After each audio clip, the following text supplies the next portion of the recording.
Поречиси 40 години борба со оган, но и на секаков вид природни непогоди, двајцата делчевски пожарникари Владо Јовановски и Митко Георгиевски конечно ги очекува мирен живот. Кон општеството се одолжиле деноноќно, бивајќи во негова служба. Сега време е да одморат и како и сите други пензионери да си ги раскажуваат доживувањата од својот работен век, а во нивниот случај ги имало многу.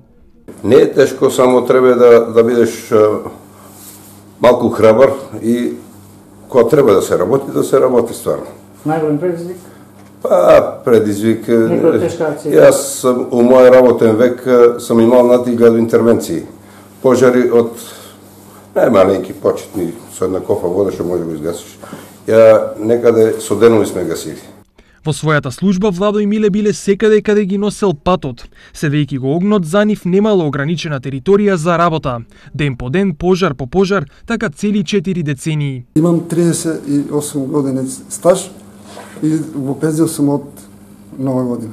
Денес тие се спокојни и горди луѓе, а во нивна чест градоначалникот на Делчево организираше прием. Со 2 рачни часовници тој и општината им се заблагодарија за 4-децениската пожртвувана работа. Владо и Миле ги чекаат спокојни пензионерски денови, но нивните колеги се постојано на штрек. За нив, но и за безбедноста на Делчево, општината прави напори да ги подобри условите за работа. Јас како градоначалник до надлежните институции, односно дирекцијата за заштита и спасување, бев на преговори.